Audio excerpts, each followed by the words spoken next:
Turkey into straw, turkey into hay, turkey into straw, turkey into hay. Roll 'em up and twist 'em up at high tuck-a-haw and twist 'em up a tune called Turkey into Straw. Pinkie Pie is dancing at the edge of my vision. She's been doing so since I became irrelevant. Recently, I asked a stallion to kill me. I chose the seasoned esquire who owns the Sugar Cube Bakery down the street. I believe his name to be Mr. Cake, but I prefer to call him simply Carrot, as it was my second cousin's maiden name and has an alluring ring. He is a fine and friendly, if not waifish, cavalier, with a flaxen cowlick he keeps hidden under the garb of his office. Further, he has 6 wives, 45 children, and a penchant for waving about meat cleavers and other utensils conducive neither to his profession nor to his matrimony. I find his espresso to be much too bitter, and feel he would have made a better tailor or perhaps a dentist. But far be it from me to judge. All of these factors clinch him as the ideal choice. Pinkie Pie is dancing at the edge of my vision. She moves with all the grace and sincerity of Barnum, or perhaps Bailey. Her transfixing, supple limbs are as idolic as her bubblegum coat. Her mane and tail are odious to the sensibilities of my retinas, but I have a soft spot for the big red nose she wears. If I could, I'd like to ask if I could borrow that nose for my internment. It would be a trifle, really, and the item should be long returned before my flowers have wilted, unless I am cremated or buried at sea. Every morning, Carrot and I talk about the best way I should die over crullers and creme brulee. Each afternoon, before I am politely asked to cease overstaying myself, we discuss methods. I shamefully admit there are times when we disagree. He calls me picky, but I ask you, can I be blamed for harboring the just desire to eliminate myself, along with myriad other things that have no value to society? Firearms leave an awful mess. Hangings take a dreadful amount of time that would inconvenience the overworked headsman, since he would have to come all the way out on the train from Canterlot. Furthermore, I insist that the last sound I hear be more enlightening than the cracking of vertebrae. Poison is simply out of the question. The natural reaction to the expectation of being poisoned is to starve oneself to death, and I simply refuse to be responsible for my own demise. Pinkie Pie is dancing at the edge of my vision. A phantasmal alicorn ringmaster, with an unimaginative hairline and enough stars on her flank to daze a pugilist, beats Pinkie mercilessly, until she dances so fast that her limbs are beyond my comprehension. The ringmaster has 6 hairs growing out of the tip of her bulbous muzzle. Unforgivable grooming when one dons gaudy sundries like a satchel of books, or the crown of a princess. She pretends they aren't there, but I know better. I have tried to warn her, both about her fashion faux pas and how to properly manage a local government. But no matter how loudly I shout on the crowded sidewalks, I cannot capture her attention. Carrot was not only amenable to my request, but kind enough to accommodate me without payment. Assassination is a costly affair demanding handsome compensation. I'd even brought the remittance along with me into his presence, 378 lollipops from Bonbon's finest stock, cast in a menagerie of handsome depictions of Trottingham landmarks from the 1851 Equestria World's Fair. I'd been collecting them from various sources since I was 6 years old, in anticipation of a perfect rainy day application. I considered leaving them at the Sugar Cube Corner barista counter in a stubborn attempt to settle my debts, until the real reason for Carrot's philanthropy occurred to me. He chose to exhibit the virtue of generosity, as any purveyor of sweets and sharp objects would. Certainly he was influenced by the fashionable mare up the street that he sees on the side. Humbled by his grace, I attempted to emulate Carrot by passing my succulent life savings out to the foals in the back alley. Hopefully, the more enterprising of their number will put a few aside to pay their own way to oblivion some day. If not, there's a special surprise in the middle of each lolly that most of the young should survive, if they are of sound breeding. Pinkie Pie is dancing at the edge of my vision. She moves as a blur through the thistledown mats that bind the maudlin headstones in the graveyard across the street. Or perhaps I am simply referring to Maud's stones. It is of little consequence. Furious, euphoric spittle ruminates down Pinky's jowls in a manner congruent with all of history's greatest thinkers. The ringmaster beats her with heavy books, employing a genteel sensibility well suited to corporal punishment. Cavorting at the royal hooves are the illegitimate stock of Carrot's wives, posing in such scandalous ways you'd think the lady of friendship and the pink horse she drives to be the center of their very universe. Their baying howls are exquisite, though I'm at a loss to determine how the headless one manages to offer such a swarthy baritone from the recesses of her neck.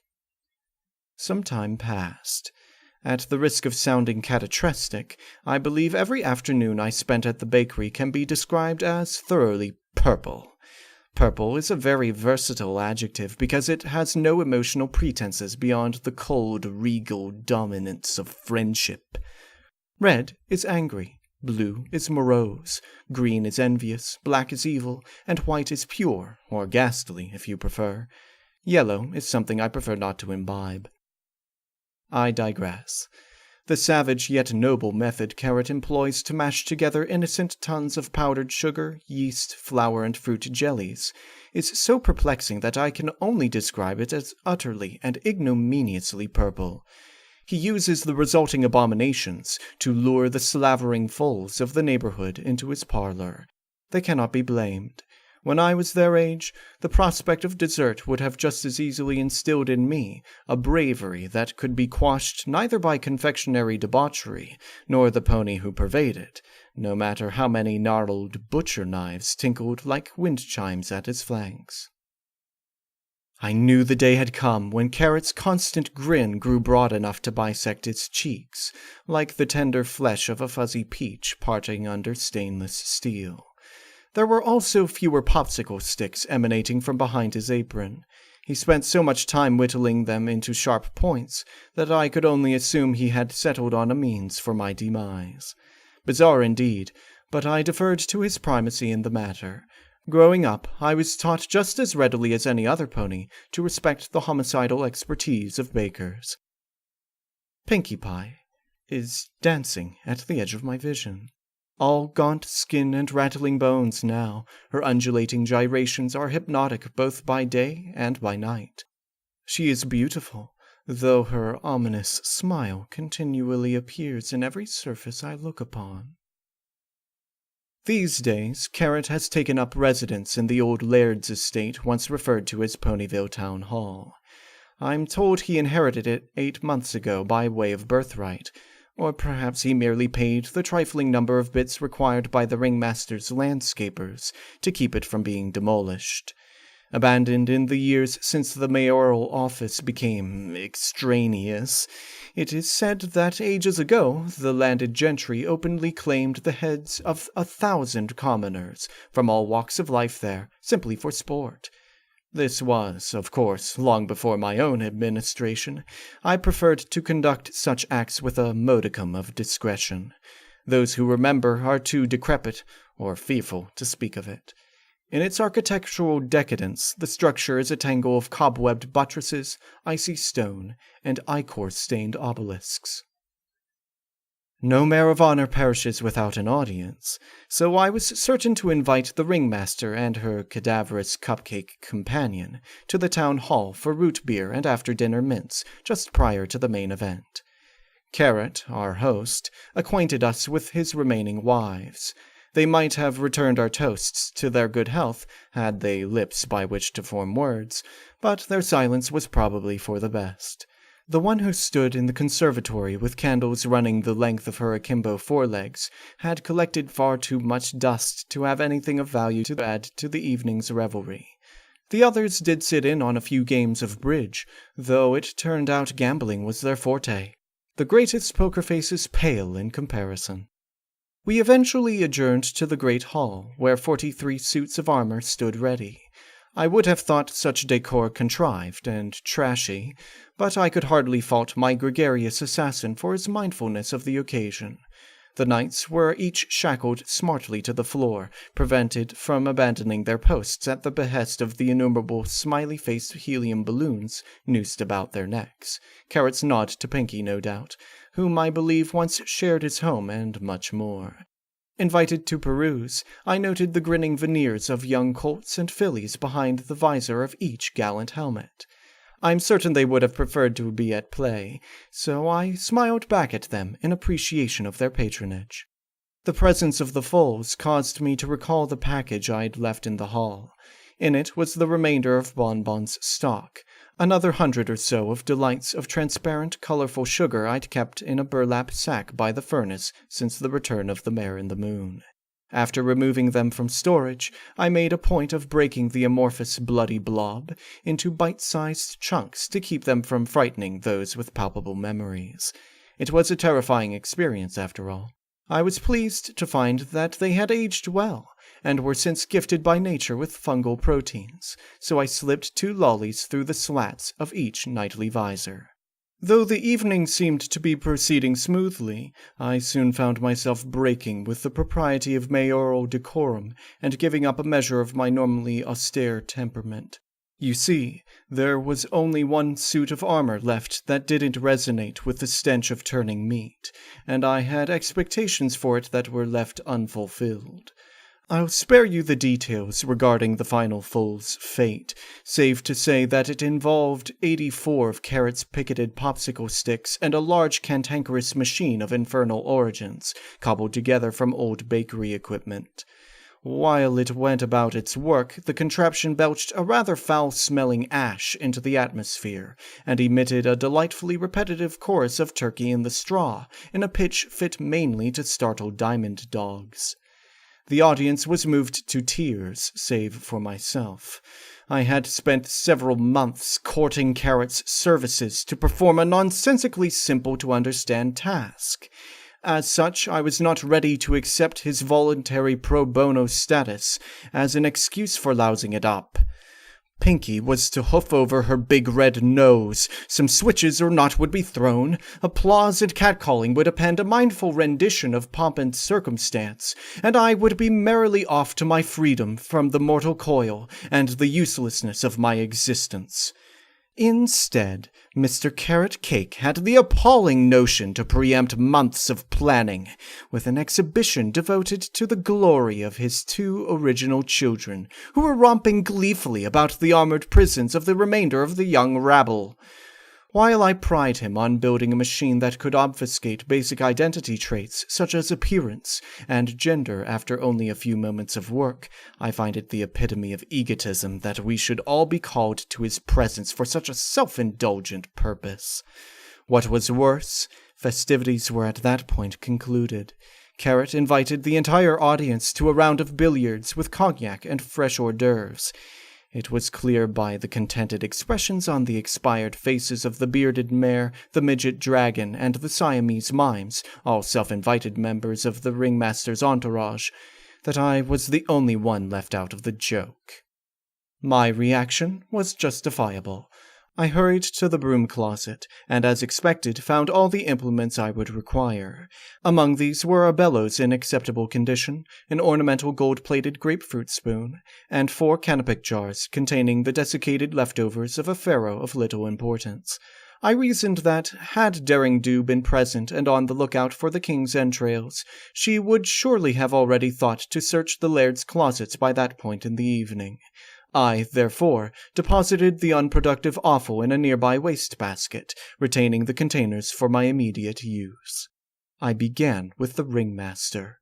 As I mentioned previously, I already found her countenance as loathsome as her affront to my formal administrative function in Ponyville, so this seemed as good a time as any to improve upon both. I began by using a hacksaw I found unsurprisingly in the cabinet next to the toilet to ensure the raspberry hue of alicorn magic would not interrupt my audience with the princess.